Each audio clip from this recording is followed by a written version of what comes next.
All right, everybody, welcome to the afternoon session. So this is gonna be a panel. The topic of the panel is how does AI affect how we learn?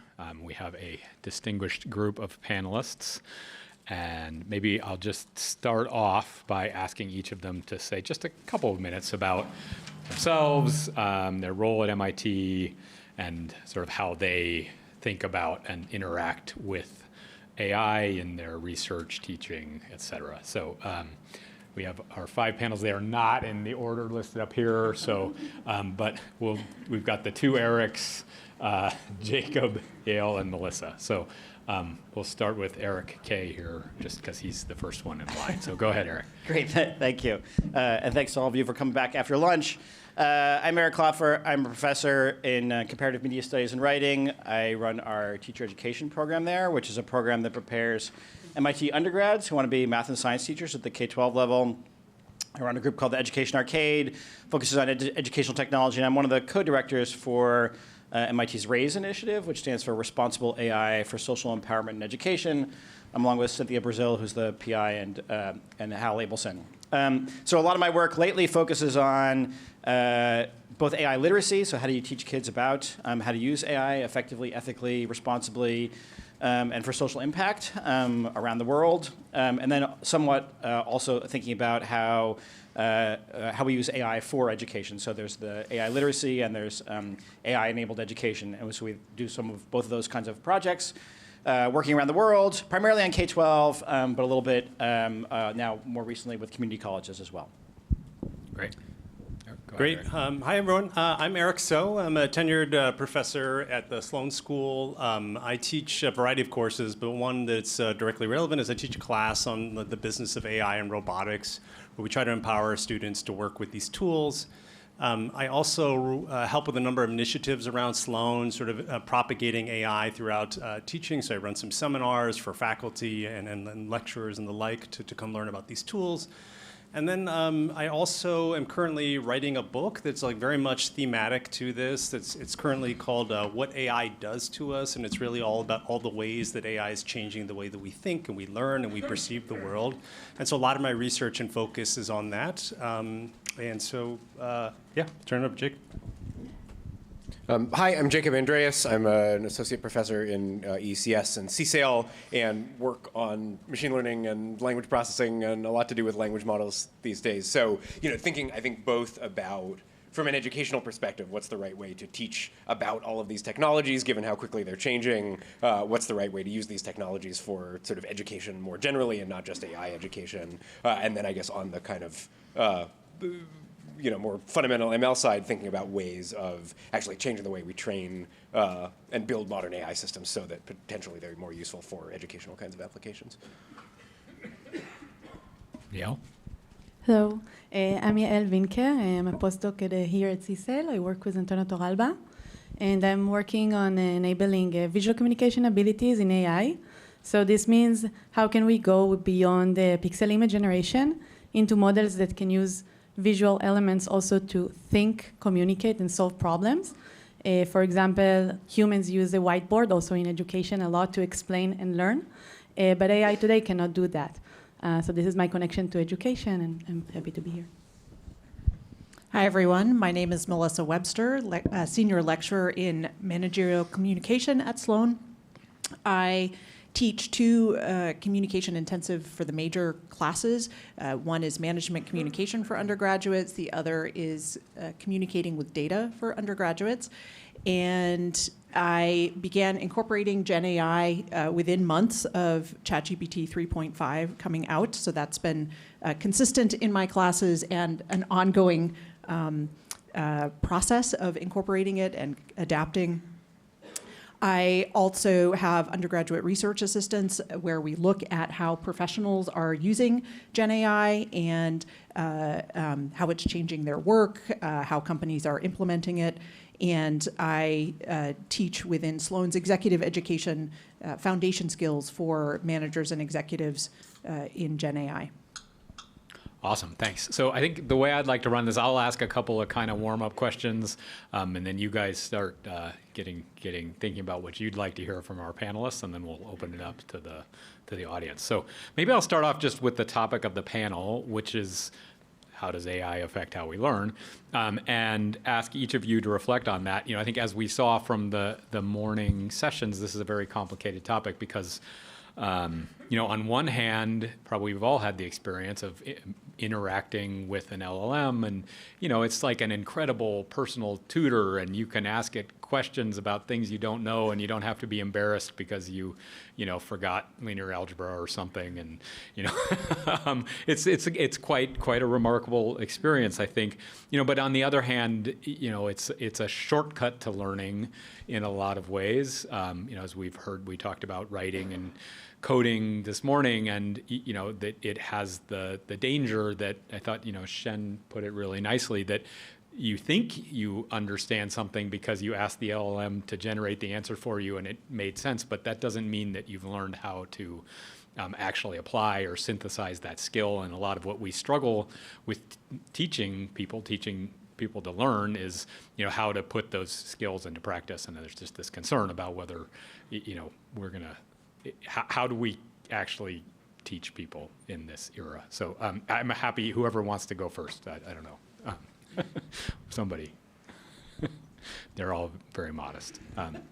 I mean, maybe we'll ask Eric. Eric's writing the book about it, so let's let Eric go first. Terrific. So I think this question is just so big and broad, so it kind of depends a little bit on your particular orientation. I can say, though, that it's very timely that this topic is being raised today. Some of you may have seen, for example, that Anthropic released a study this morning, which was quite informative on this. Maybe this is what you're referring to. They brought in some of their junior software engineers, put them under sort of normal time constraints, and had them work with coding tools. And what they found was that the programmers solved these problems a little bit faster, but when they immediately had to stop without using AI and take a quiz about what they just did, they did significantly worse, roughly equivalent to about 2 letter grades. And in particular, some of the gaps were quite critical in their learning, in the sense that, for example, they really struggled for troubleshooting, like critical errors and bugs. And so really what we're seeing is the development of these skills such that people, they kind of can maybe get it to do things, but they don't really know how to solve problems because they don't understand what's happening underneath. And that, to me, is a real critical issue that I think we need to address as academics. And I'm sure a lot of the narratives, that you've talked about today are along these lines. I would also just add to this sort of one element that I've been talking a lot about recently is how the competitive sort of arms race among students for the very best grades, for the top jobs, for the funding for their startup creates an environment where it becomes very difficult to escape using AI. What I mean by that is if you're competing with the person next to you for the highest grade or for more output, oftentimes that means you're being directly compared against the person next to you. These are called rank effects in economics. They're highly pervasive. But when you enter into an environment where the person next to you may be using AI, you can't tell, it becomes somewhat reflexive to use these tools. And even the idea that you may be using it puts a lot more pressure on me to use it. And so some of my research, for example, shows that when you look at grading systems, so for example, a curve, we know that if you use a curve, not everyone does, it implicitly puts a cap on the number of students that can get the top grade. Well, what that does is it creates an environment where I'm forced to compete with the other Eric, the better Eric. And to compete with the better Eric, well, I better use these AI tools which allow me to sort of approximate superhuman intelligence. And so the problem becomes one where I don't have time to even really think through the problem simply because I'm trying to create more output. So that's one of the many things that I'm focused on in my research and my book, but I think is very much salient as we're thinking about how to design educational systems. A lot of people focus on what to teach or what to have students assign. But actually, the way that we put students within this environment, the way we evaluate them, is also part of the calculus that we have to consider as we're designing courses. So I'll start with awesome. That. That's great. Thank you. Whoever wants to go next. Can I build on that? Because that was great. Maybe you're the better Eric. and this echoes back to what Daniel concluded with this morning about sort of helping students understand that they're the product, that's the thing that they want to improve. When you come out of here, it's not about the grade, it's not about the number of programs you've written, it's about you. Like how are you coming out of this system? I think that's a really hard thing for students to understand, and I don't think we can just expect students to sort of understand that on their own. There's a lot of research out there on the impact of LLMs on learning, and the answer seems to be, like when you look at like hundreds and hundreds of papers, is that like sometimes it has some effect, positive effect on some people some of the time, except when it doesn't. And sometimes it has the exact opposite effect. And people are looking at all sorts of mitigating factors as to why this might be the case. But I think that idea of like understanding your agency, understanding how it affects you, I think that's ultimately what's sort of determining how this is affecting people. And I, sometimes we get students here at MIT who have those abilities, have those skills, have that metacognition, understanding how they learn, have that motivation to sort of want to make sure that they're really understanding it really well. And sometimes we don't, but I think it's something that can be taught. And I think we need to be thinking about how we teach our students those skills. Maybe they'll be taught that in K-12, but I don't think we can rely on that. I think it's something that we're going to need to think about how we really teach that deeply here. And I think that's the most important thing. The other thing that I think Daniel said also this morning was, there's a century or more of learning theory and learning sciences that sort of can help inform a lot of this. Sometimes we've ignored it because we haven't had to pay attention to it yet. And I think in many cases now, I think AI is just the sort of the forcing function that's forcing us to sort of reckon with a lot of pedagogies and a lot of processes that we probably should have been paying more attention to for a longer period of time. And now we're realizing that it's having a toll, that haven't taught our students those things. And now it's the time that we really can't ignore those any further. Great. Maybe, Melissa, do you want to say something a little bit about I'd love to hear your perspective on, you've been using these in classes in Sloan. I'd love to hear your perspective on sort of what you've learned about how people learn. Yeah. Well, of course, one thing we have to think about as educators is what they should be learning.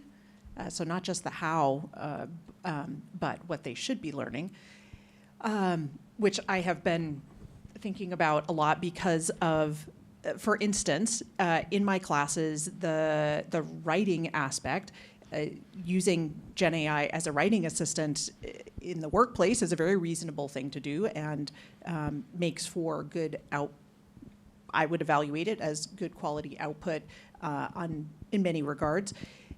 So now the students actually need to be better at evaluating writing. So they've all now gotten an assistant. So actually, I found this with my research assistants as well, that when a year ago the deep research function came out, I started using it and said, oh, this is the sort of thing my research assistants would do for me.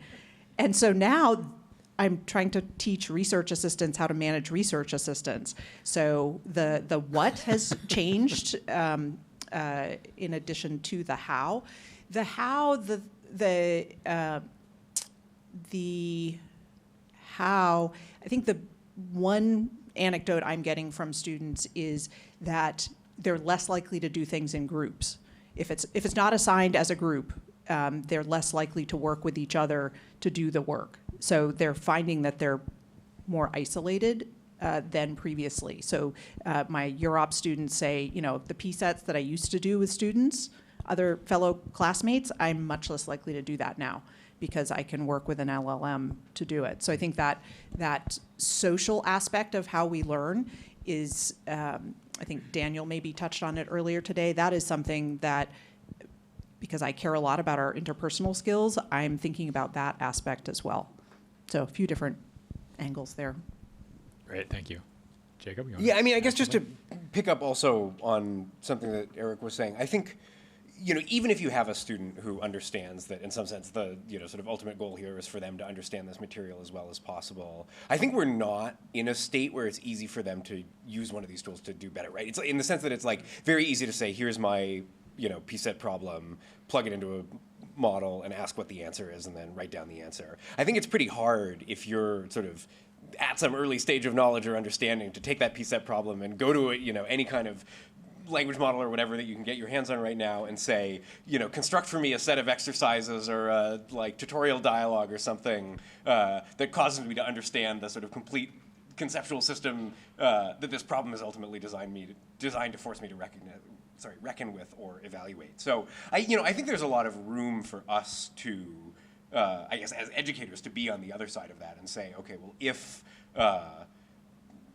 we know when people take these problem sets home, they're just going to start sort of using chatbots to help them with them, what other kind of scaffolding can we provide either to make those sorts of interactions useful, in when you're doing this with your partners or when you're doing this alone, and really trying to get better, but maybe lack the sort of context for that. So yeah, I think there's a lot more we can be doing on, as the people who sort of understand what it is that we're trying to teach to make people more effective users of these tools.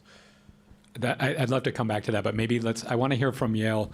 I think what you said at the beginning, this sort of how so much of learning has a visual component to it, and I wonder if you could reflect a little bit on how, what you've learned about how people learn and how the visual component is important, and then, if you could maybe give a plug for your research about how you're teaching AIs to participate in that. I'm sure people would love to hear. Yeah, I think that AI has become part of education kind of as a side effect. It was not really designed that way, right? We have LLMs, they have this huge knowledge, and apparently they can teach us new things, but it's not a tool that was initially designed for education. And when I think about education, specifically I'm a visual person, so I like to summarize and draw and write everything, and I think it's not a coincidence that we have a whiteboard or chalkboard in every classroom. Because this is how humanity have converged to teach and learn. So I think the visual aspect is core to how we as humans learn and educate. And this part is broadly missing in today's AI for education tools, simply because they were not initially designed for that task. And the gap is becoming bigger and bigger, because the majority of research is focused on language, and this is where the data and the technology is. But when we think about the visual aspect of that, the visual communication side, we have a lot of gaps to fill up. We don't have the data, and it's a big open research question. Cool, it's really fascinating.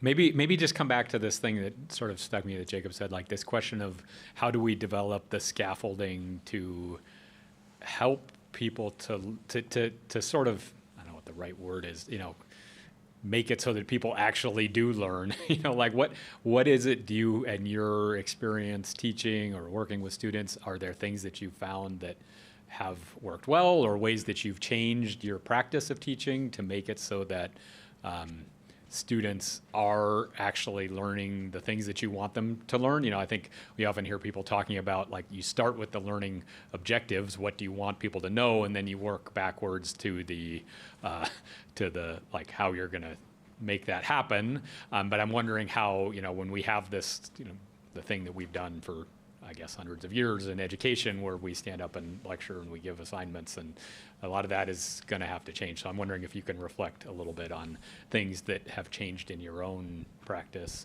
either learning things or teaching things.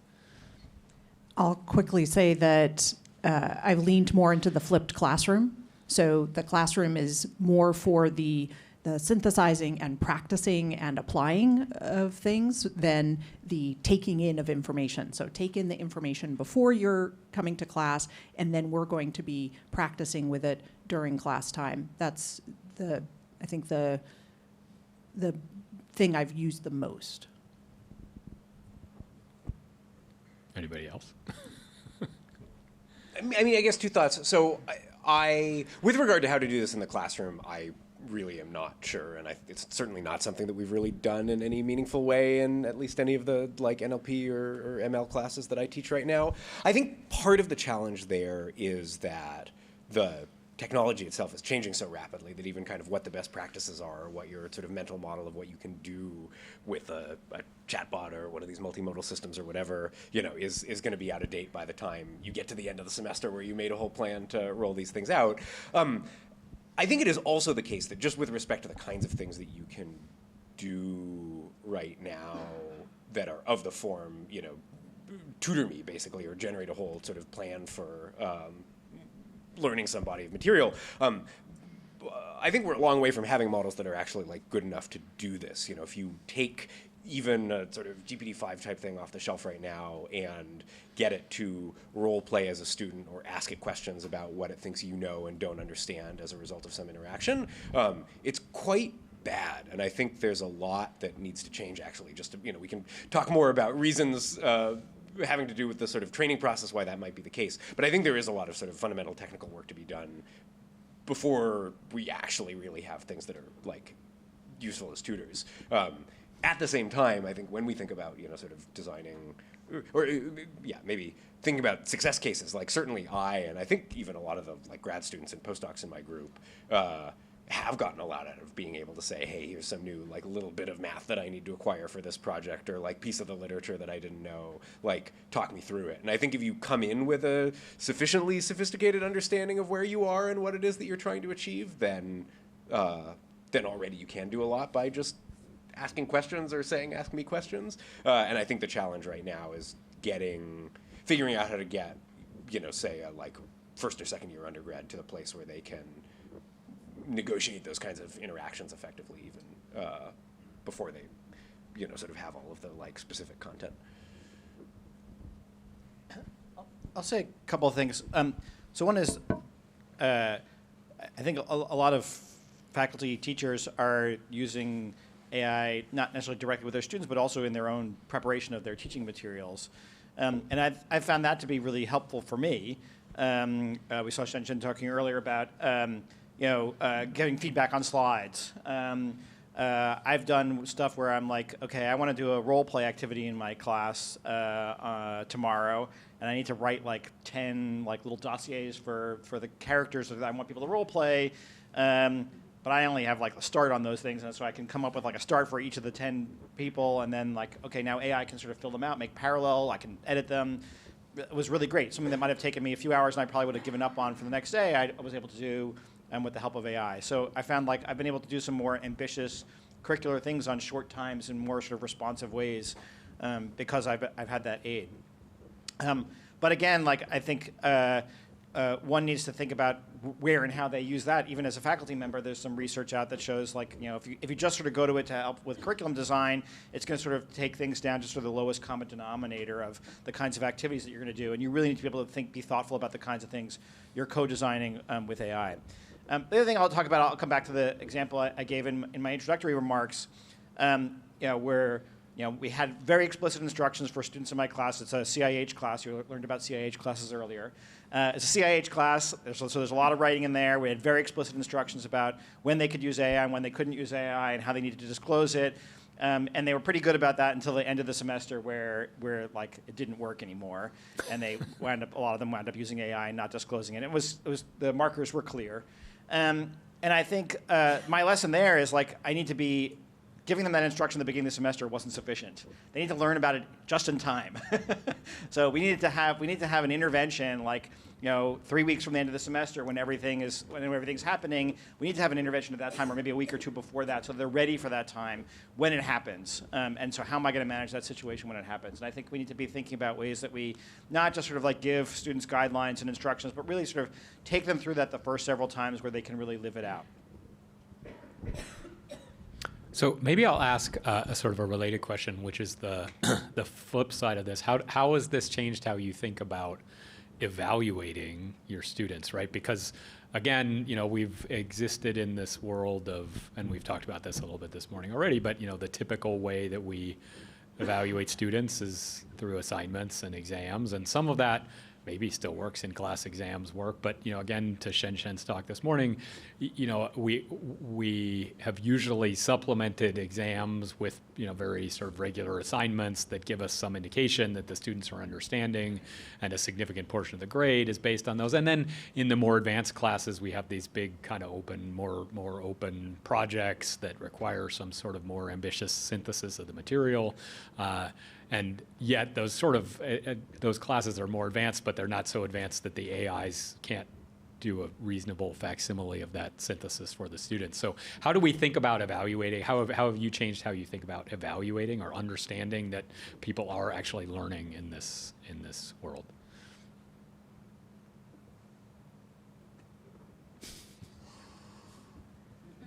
I stumped the panel.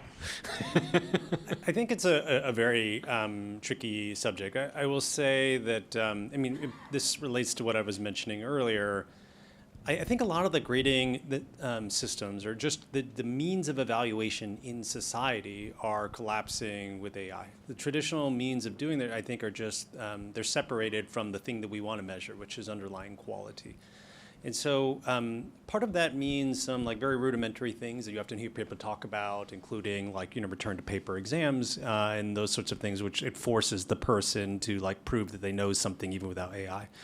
But what I've also highlighted is that's becoming increasingly dicey. And what I mean by that is I've shown, for example, how ambient AI has become. It's in my glasses, it's in my lapel pin, it's in my watch. And so students can easily, have the AI system whisper the right answer to them. It's really, unless you have sort of like a clean testing environment for which you can't access AI, I think it becomes incredibly tricky. I think that part of the steps that people have been taking, I think are entirely reasonable, which are the things that that you cannot distinguish between a human and an AI, for example, some basic homework assignments. It makes no sense, in my opinion, to put a lot of grading weight on that simply because it's no longer a measure of effort or aptitude. It could just be a measure of how much you relied on AI. I can say that more emphasis is placed on, I think, certainly in-class activities, but also their ability to sort of articulate and explain what they're doing. So like end-of-semester projects where they have to sort of pitch and walk through them, I think is a little bit of a forcing function to get people to sort of show what they learn and what they don't. I think one of the other things that I've been doing quite a bit with students is, Jacob mentioned that the frontier is shifting. And so part of my role, I think, as an educator in the classes I teach, is to have students really kind of grapple with these tools and kind of figure out where this frontier sits, okay, what is it capable of and what it's not. And so part of what we're doing, I think, is like recognizing that, it's useful to be able to use these tools, of course, with the caveats that we highlighted earlier, which I won't rehash here.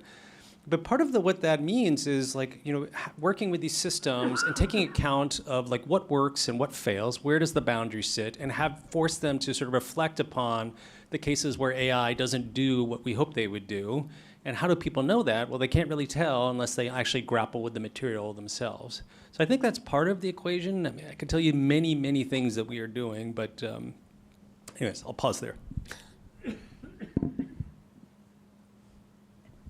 I guess one thought is that a lot of the challenges with evaluation are really challenges of scale in the sense that, right, the reason exams are convenient, the reasons take-home assignments are convenient is partly just because, oh, sorry, is that better?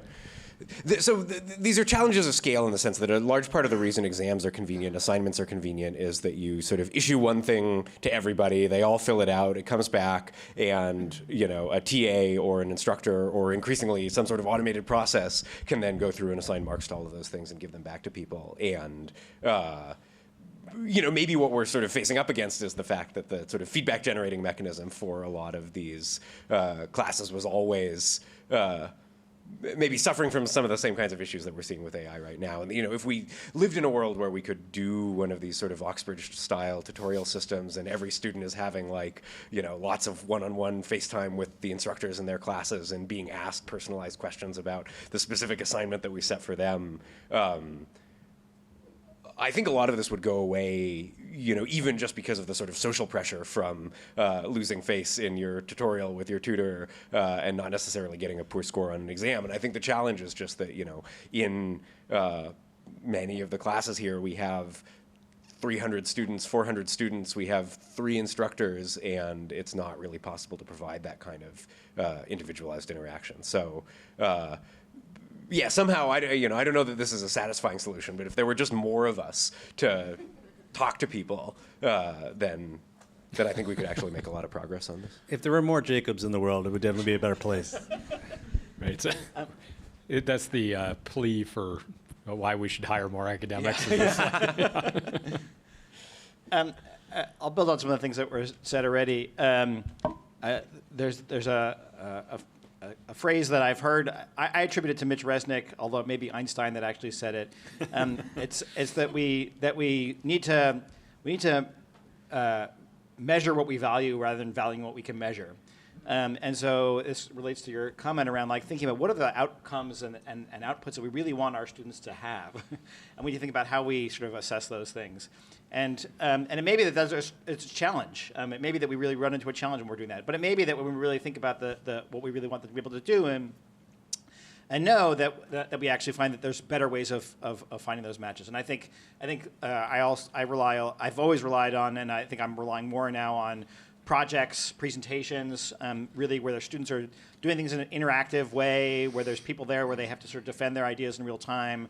And I think, as Shen mentioned this morning, I think there's also something about processes, like sort of, it's not just about the end result of the thing, but I need to sort of have those benchmarks along the way and have feedback that I can give the person to make sure that they're able to sort of have reflections on those as well.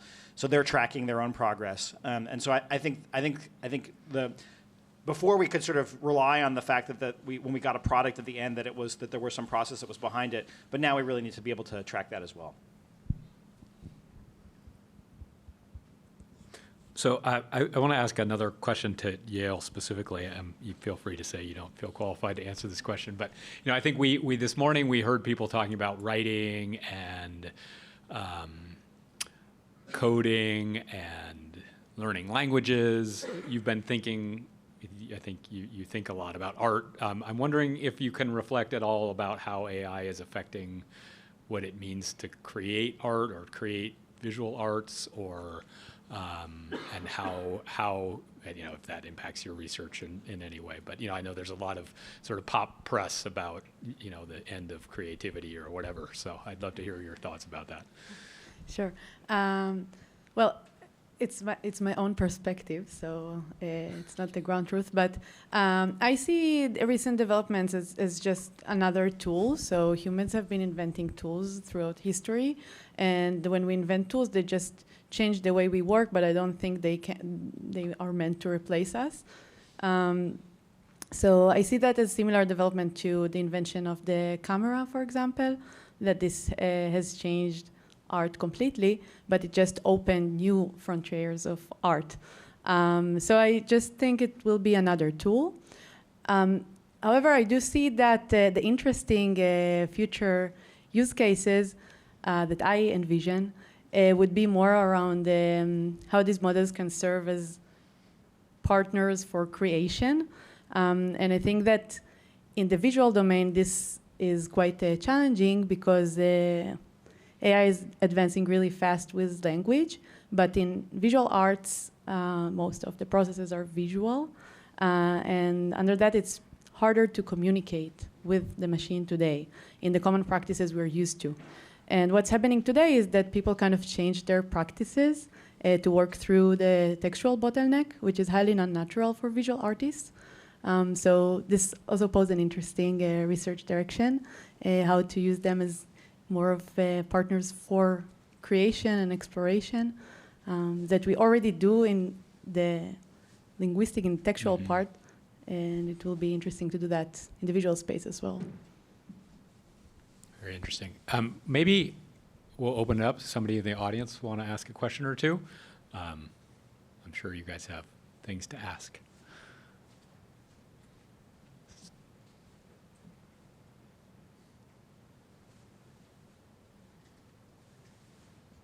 Can you hear me okay? Yeah. Great.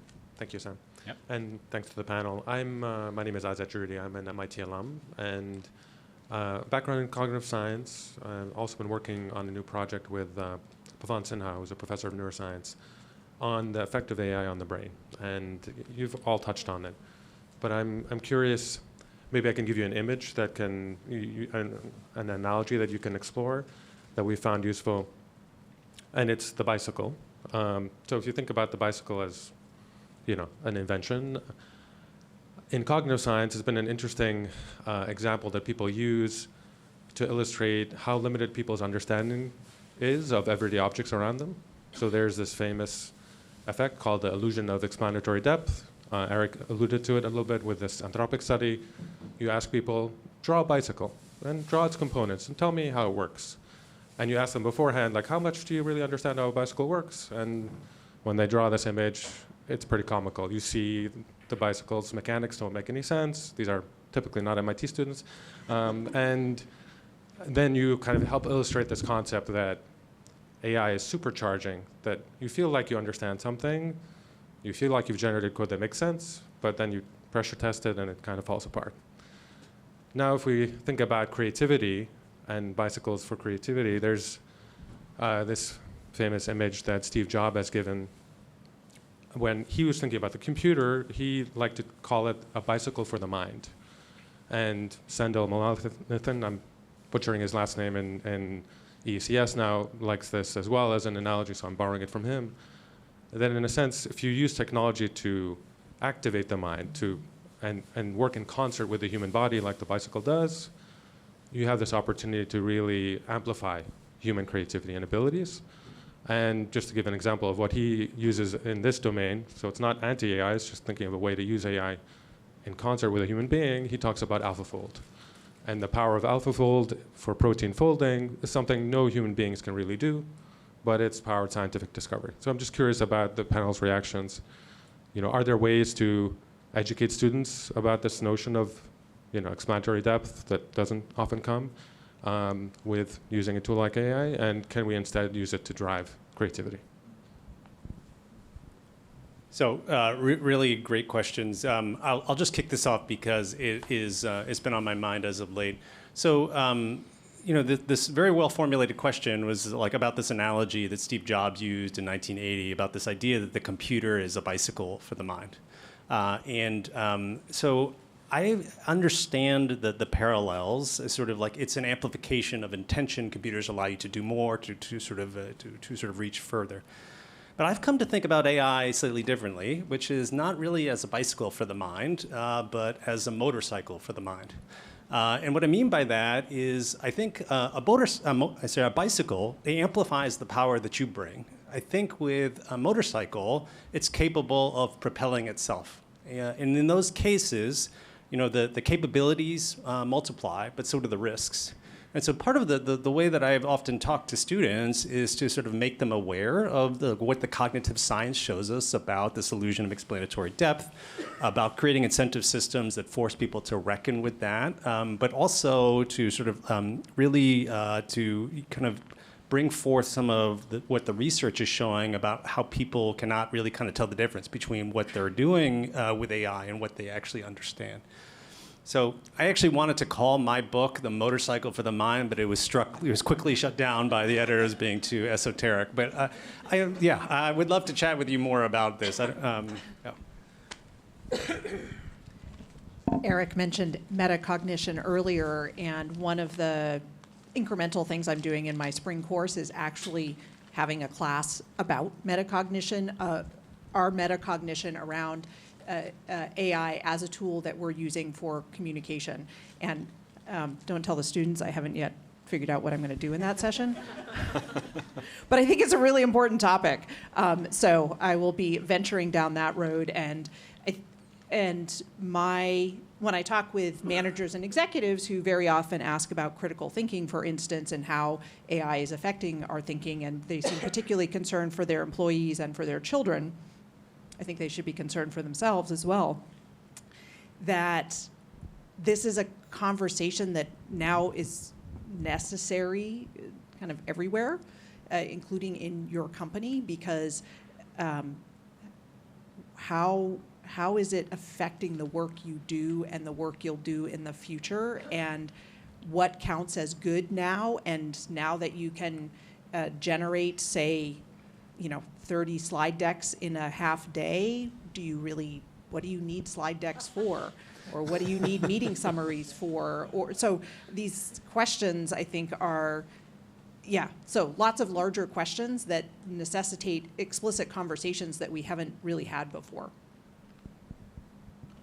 I guess picking up on the sort of bicycle, motorcycle thing, what feels like the salient difference between the ability to write computer code or to interact with any kind of application and what we can do now is that you can write a program, but only if you know what you want the program to do.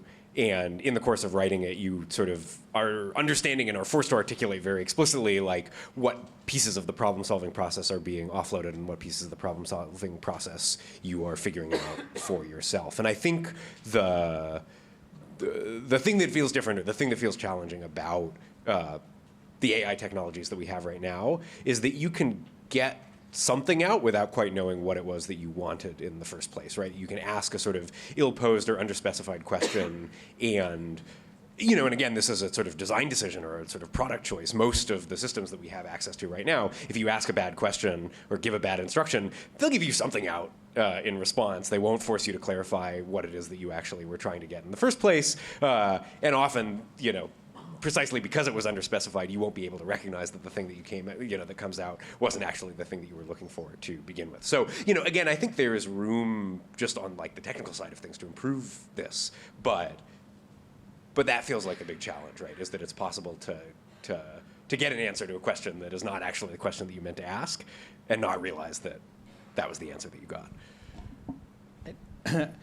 So I think I would opt for the AI as the e-bike for the mind, which is somewhere in between. You know, it's Vespa for the mind. you know, it's and you know, a class 1 e-bike, I think, which is the ones that are like you have to pedal, right? So that it requires you to sort of be involved in the process. I think that's right. But because I think I have a colleague who I was just talking to yesterday down the street, who taught a course on vibe coding to students who are not programmers, not computer scientists. It was designing sort of for education. And these were people who like had never thought that they could ever create an app of any kind.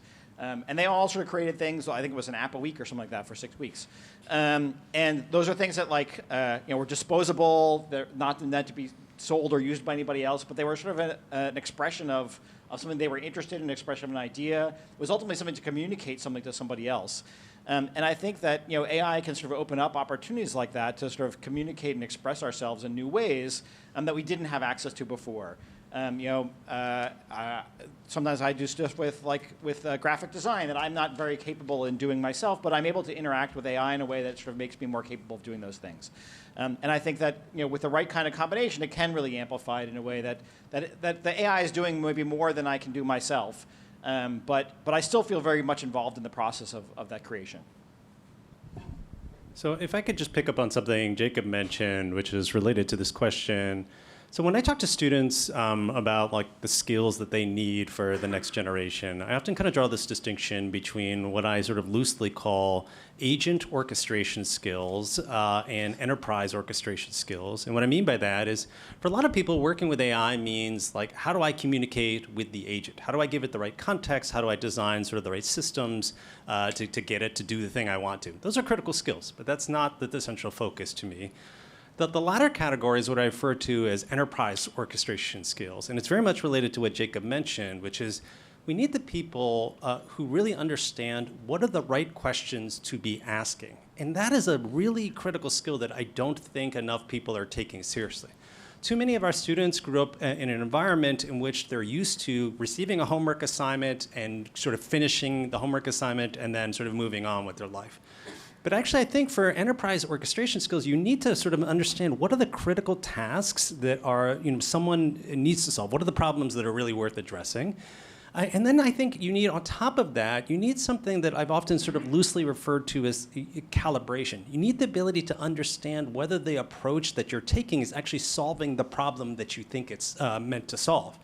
And for that, I think when you force students into exercises where they're given some license to choose the right problem, but also given instructions to really think critically about whether they've appropriately solved that, whether that was the right problem to ask, I think that brings about a different mode of learning. And so at least what I teach in my class is this dual view. We teach them how to use the tools, but I think a lot of that learning, I think about what's going to be really important in the future, when you could spin up 1,000 different agents to do these to do work for you, is like, how do you figure out where do you sort of aim the army to the right questions, and how do you know when it's done sort of correctly and actually solve the problem you have in mind? So that may be a controversial view, but that's where I sit today.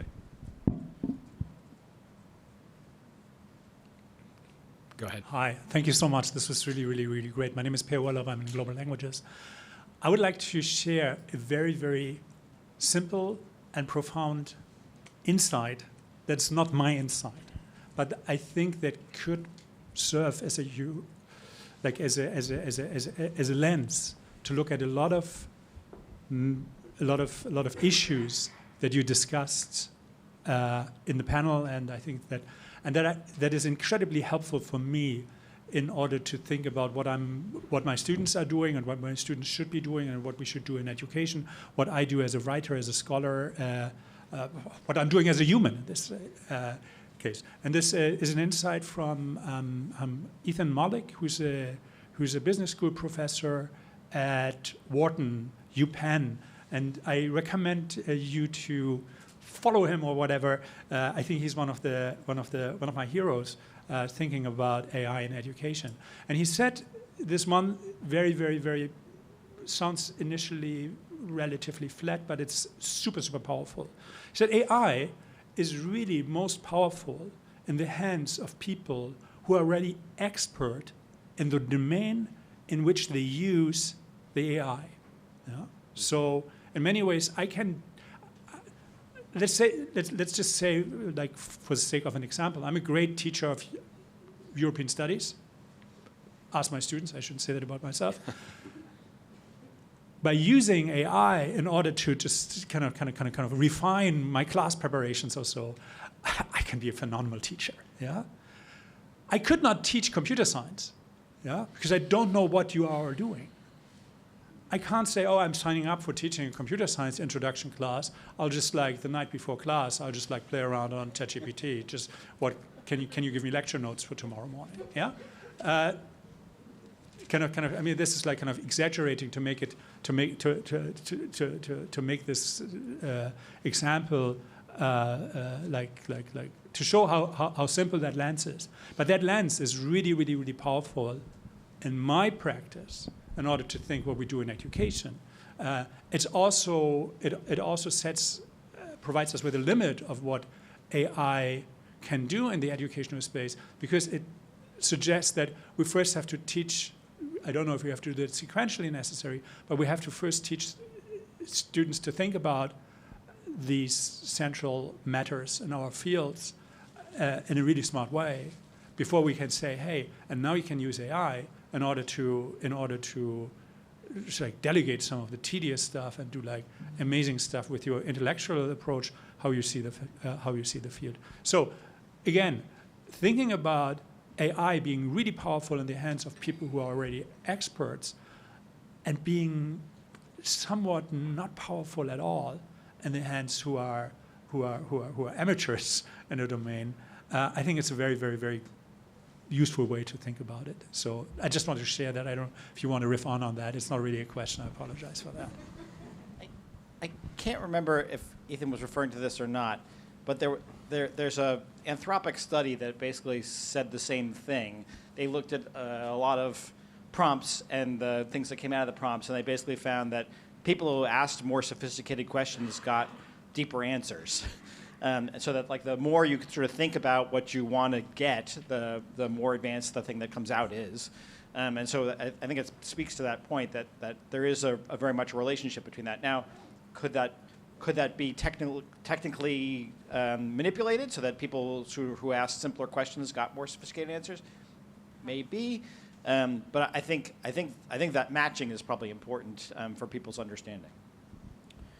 I think, part of this is really a question about what is the function of expertise. And certainly right now, one of the functions of expertise is, like Eric was talking about, just the ability to just sort of like double check outputs for correctness and, calibration and things like that. And that these systems make mistakes sometimes, and you need some way of recognizing that. And you can really only do that if you're an expert. I think that is going to continue to be true for a long time, but I think maybe less and less in the ways that we expect right now. And I think even, to the sort of teaching a computer science class example, I bet if you go to, ChatGPT and you say, give me a 1-hour introductory computer science lecture, you just read the entire script from start to finish. When a student raises their hand in class and asks you a question, you type the question into ChatGPT and you spit out the response. I'm sure it wouldn't be as good as, the introductory computer science classes at MIT, but I don't think it would be a necessarily terrible class. But I think the other thing that expertise gives you is taste. And I think this actually comes back to what Yael was talking about in the context of all of this sort of, visual generation stuff, that especially once we start to think about not, I'm going to give you some fixed assignment that requires you to implement some sort of fixed input-output mapping, but I want you to like choose a project that is good and interesting. You're going to have some idiosyncratic notion of what it means to be good and what it means to be interesting that you can really only acquire with deep understanding of the domain. Even then, if your sort of interests there are very different from everybody else's, and other people don't like your code or don't like your art or whatever, and that feels like at least is the piece of this that I worry most about right now. That it becomes very easy to produce output that is maybe high quality without ever acquiring one's own notion. I mean, even just thinking about sort of image generation as paradigmatic of this. You can create beautiful images using the image generation tools that we have right now. They all look the same. They mostly look like schlock. And the question is, how do you sort of get someone to like invent new kinds of art if they don't understand something deep about the kinds of art that have been done before? And so I think a lot of the education that we have right now is targeted towards sort of expertise in the service of correctness, but somehow along the way people also acquire expertise in the service of taste, and maybe there's some different way of doing things that sort of treats that as actually like the primary object. Right, like the whole enterprise of research is like asking interesting questions, and if we're outsourcing, what questions should I be answering? If the way we figure out what questions we should ask is to ask the LLM what questions we should ask, that doesn't seem good for the future of humanity. We have final projects in the NLP class, and you can tell who got their final project. All of them even I think are like competently executed. You can go up to the poster, people can talk about what they did with some degree of accuracy, but you can tell who got their project ideas from a language model and who got their project ideas from thinking about the things that they cared about. For sure. Yael, do you want to add something to that? I mean, you've been thinking about creativity. I'd be curious to hear what you think about Yeah, I think it also relates to the previous question.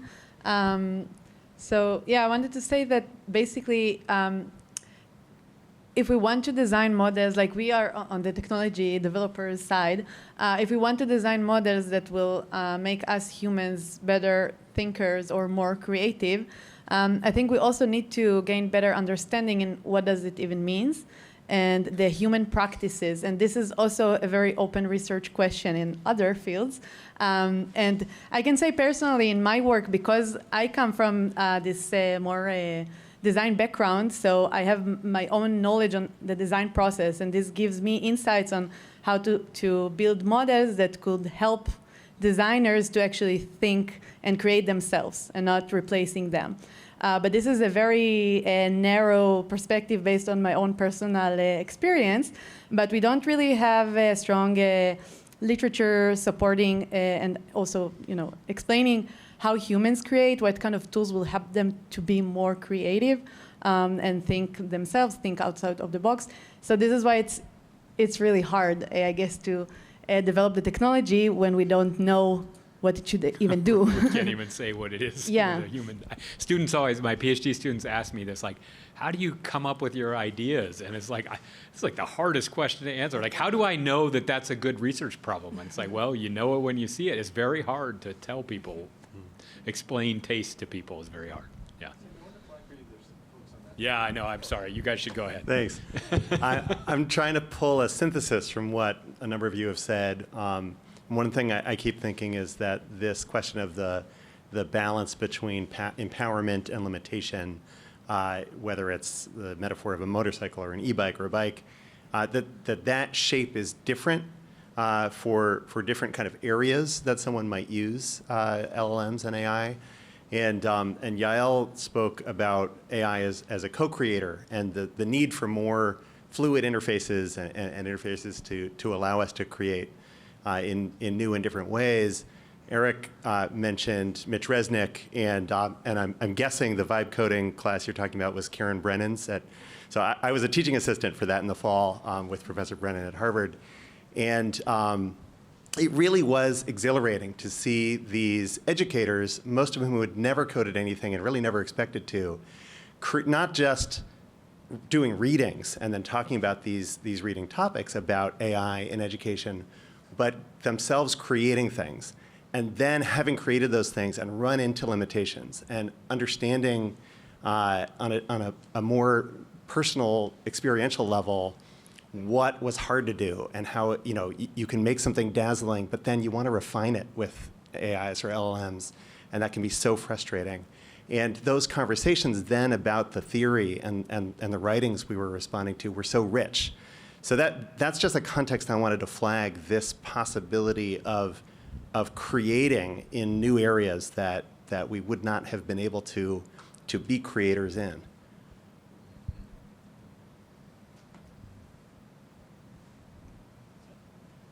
Okay, I'll add something there. I think I think particularly in education, and we've talked to a lot of folks in terms of how they think about integrating AI into education. They basically want to teach their students prompt engineering for whatever class they're doing.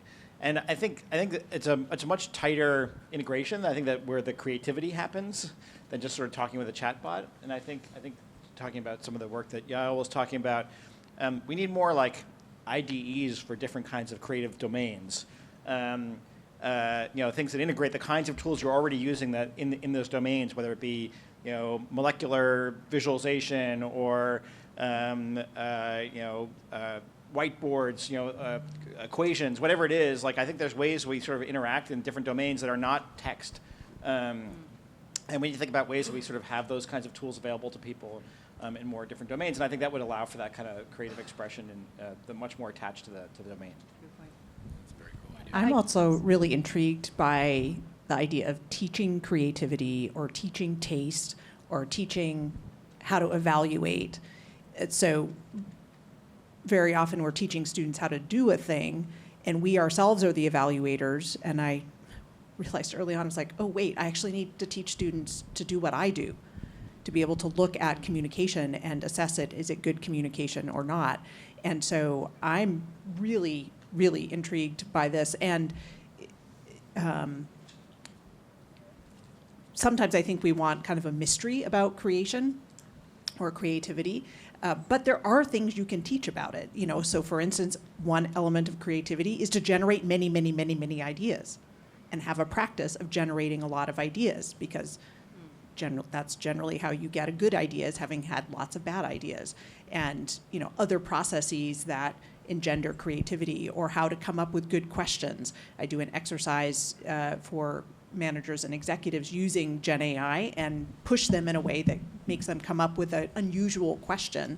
And they're all really impressed with how creative the LLM is with the response. I said, well, you were the one who came up with the question. So that kind of process to me is really interesting, how we are going to teach those aspects going forward. I think this gentleman here has been waiting, and then we'll come back to Zoe over here. Is that good? So go ahead. Yeah, thanks. I'm Kurt Newton. I'm director of MIT OpenCourseware. My question comes from the world where all of this learning is not happening just within the confines of this institution, but broadly out in the world. We've made tremendous progress in opening knowledge up to the whole world. And I was thrilled, the previous response, Jacob in particular, you called out this, like, we're heading towards a world where a person could ask, some of these tools to, like, make a course for me out of this thing that I want to learn. And I see already in, the way that Google search now responds and leans in this direction. The old world for autodidacts used to be a lot rougher for people to pull this stuff together. I'm wondering if we're at a moment where we need to be making really intentional investments to make these tools function better as educators for the sort of broader lifelong learning context. And maybe there's something that MIT can be doing, for instance, in the way that we've been showing leadership in all of these other spaces for decades, to really contribute here, and invite any observations, perspectives on that. I think I can comment, but I don't know to say MIT what to do. But I guess I think I would say that the way I see it, our role in academia is to do exactly that, in my opinion. And these processes will be slower, and that's the key, because they might be better. because things are progressing really fast. And as all of this day-to-day discuss the question, how it will change education. And I think our role is to make sure that it will change it in a good way, and not blocking the way we think, and not starting to using tools that are highly non-intuitive to learning. And I think that maybe our role as researchers is also to develop the underlying technology that will enable that, which also relate to what I said, that currently the way we use these tools for education is kind of an artifact, is a side effect of a tool that was designed for a completely different task. And something that I personally am interested in is how can we design the technology that will be more useful for education, and then integrating with the LLMs to widespread all the knowledge that now we have access to. So yeah, I would say that supporting internally the development of the actual technology and AI models that can also work with representations that may go beyond just text. And this includes what I'm interested in, which is visual communication, and yeah, I guess other technologies like gestures and more personal relationships with teachers and so on. I think the key in my mind is not to use these technologies to make that kind of stuff better or more personalized, but to make it more accessible and more attractive to more people. Because I think the people who are already the autodidacts out there have found this and are using it in different kinds of ways, but it's widening a divide. And I think the key is to figure out how to narrow that divide, and that not by bringing the top down. We need to figure out ways that we can use these kinds of tools to make more people want to learn these things, to make it more accessible, to make it easier to get started, and to not, we know that like once people get knocked out of a course or something like that, then they never come back. So we need to find ways to sort of keep people involved. And I don't think I have the answers right now to do that, but that to me that's the goal. I guess specifically on the point of autodidacticism, I think it maybe is actually a little bit complicated, right? In the sense that like and I think many of us on the faculty now get a couple emails a week from people who have discovered some new sort of deep understanding that unifies the laws of, physics and moral philosophy. And it's very scary. And I think it comes from, and it's very serious. And it is in some ways a result of people setting out down interactions with chatbots that are intended with the goal of understanding, and that end with them, thinking they understand something and having actually been steered in some totally different direction. And, I think if you think about, like, one-on-one tutoring with a really good tutor as the thing to aspire for, or to aspire to, what makes that work is both that it is expert, right, in the sense that the tutor understands the sort of field of study better than the person that they're trying to teach. It is directed in the sense that the teacher's goal is not to make the student feel as good as possible, or to like have the subjective experience of understanding to the greatest degree possible, but to like actually understand what's going on. And it's personalized in the sense that the teacher has a really good mental model of the student and is able to sort of provide what it is that they need like right now to sort of maximally support their development. When you think about the kinds of things that we can do in the classroom, it's very expert, it's very directed, it's a little bit personalized in the best case because we have some understanding from interactions, at least with those students who still like come to lectures and ask questions of what's going on in their heads, but it could be more personalized. I think when we think about things like OCW, it's directed and it's expert, but we are totally disconnected from any understanding of what's going on in our students' heads. And I think there's a lot of room to bridge that gap, and as Yael was saying, to like come up with technologies that better support that kind of personalization. I think it is not what you get from an off-the-shelf language model, chatbot, whatever, right now, both for sort of fundamental reasons that we haven't really figured out how to train these things for good multi-turn interactions with people, and also, because I think it's not obviously incentivized for the people who provide these models to build things that cause, that sort of cause actual understanding as opposed to the subjective experience of understanding. So I think there's a lot to do there, both in terms of changing the fundamental properties of the technologies, but also figuring out then how you provide something that maybe is a little bit closer to the kind of experience that we can provide using these online education platforms, while being a little bit personalized without letting that personalization lead down the path that results in new theories of physics. All right, we got a line of people who want to ask questions, so maybe we should we got 5 minutes left, we should go to rapid fire mode or something, but go ahead, we'll try to take a couple questions. Rapid fire. My question is, how do we learn how to teach? Because it's changing so quickly, and everybody has their own amazing methods, and I'm always like, in a system model, how do we operationalize this? So as an institution, do we have weekly or monthly discussions about like how do the best TAs, best LAs, best students, and best teachers who are implementing AI teach each other what they're using? And whether we literally could have like a working group happening here somewhere, and or what would be your ideas? Have a Google Doc where we all just list what we do?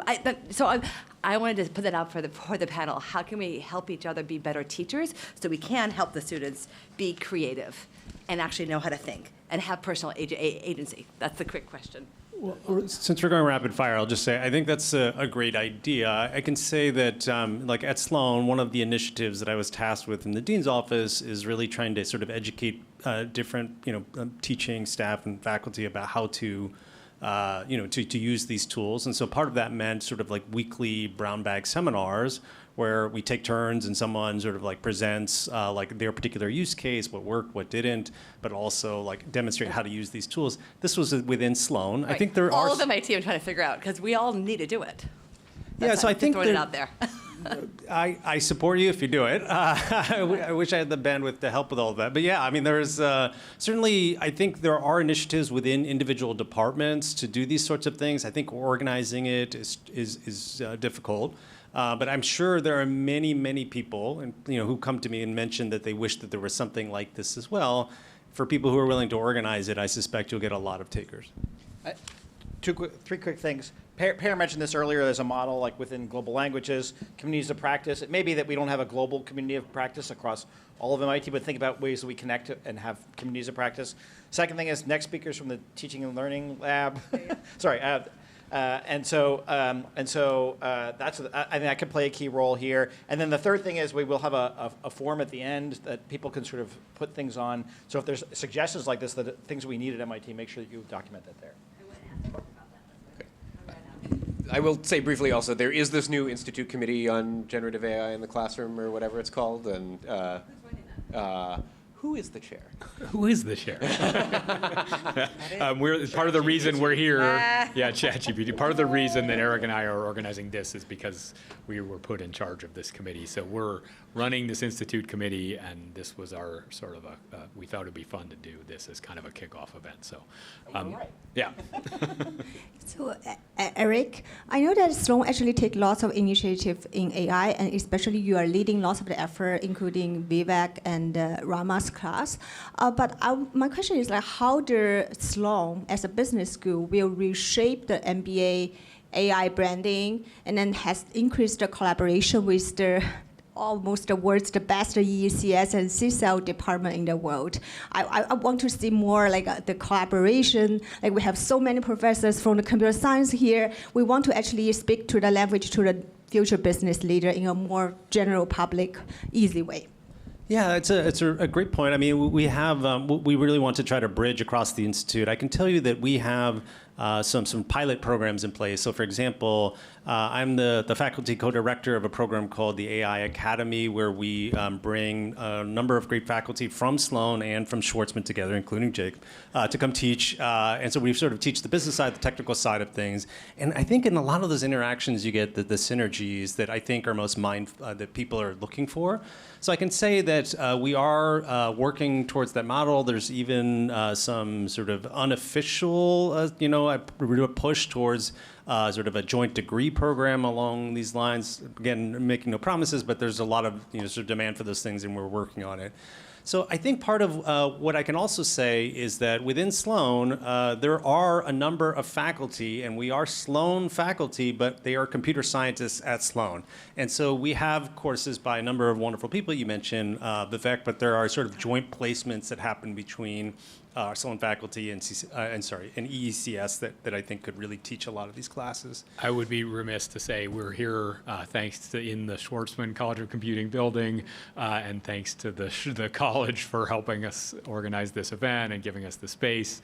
And so as a part of the Schwarzman College, actually there have been 25 new shared faculty who've been hired between EECS and the other departments, and including several people in Sloan and economics and other related fields. And these are really very cross-disciplinary people who are very deep in their domain, but also have expertise in computing. And we've created a whole new series of courses, this common ground courses that are meant to be courses that integrate people from their disciplines into computing. So there really is, we're trying to build up this much more sort of cross-disciplinary culture here, and the things that Eric mentioned. Yeah, we're definitely talking about joint degrees and other things like that. So we hope to be doing even more. So, maybe I think time for one last question. I don't know if there's any time to answer this question, but getting back to where you started us, Eric. So it seems to me like the largest difference that I see in students between using AI well and using AI poorly are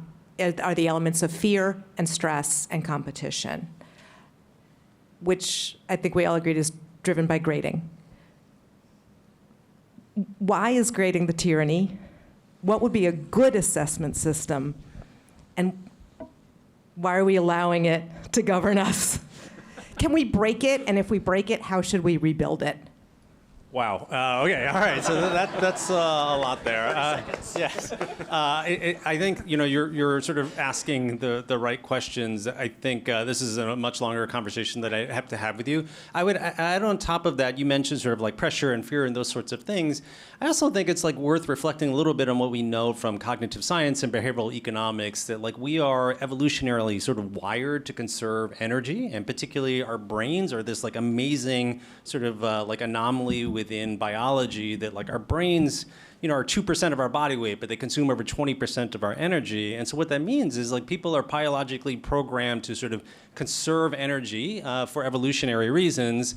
And so it's not, I think a lot of people have this mindset, I shouldn't say a lot of people, but there is some people who view young people and say, oh gosh, you should think for yourself. And like if you just say that to them, they'll figure it out. But I don't think that really kind of reflects the modern reality of the environment that students are in. Certainly the competition, but certainly the forces in which they were trained and we have developed as humans. And so I am very much in favor of rethinking and redesigning how we handle education. Certainly moving away from forced curves, I think, is part of the issue. But the reality is that we live in a society with at least the following two elements: a highly competitive environment, as we've talked about earlier, but highly convex payoffs. In virtually every economic setting, you look across the spectrum, the marginal benefit of being, sort of like going from okay to good is far, far smaller than going from good to great. And so what that means is that when you push people into this environment where not only do you have to compete, but if you make it to the top, you get huge rewards. Well, I think grading is only part of the issue. It's like reflection of sort of this like broader societal sort of like convexity and incentives. And so I wish we could solve it with sort of one dial, but I think it's part of a broader discussion we have to have, and I'd be happy to have it when I have more than 30 seconds. All right, I think that was a really great way to wrap up. Thank you very much, everybody. Thanks to the panelists.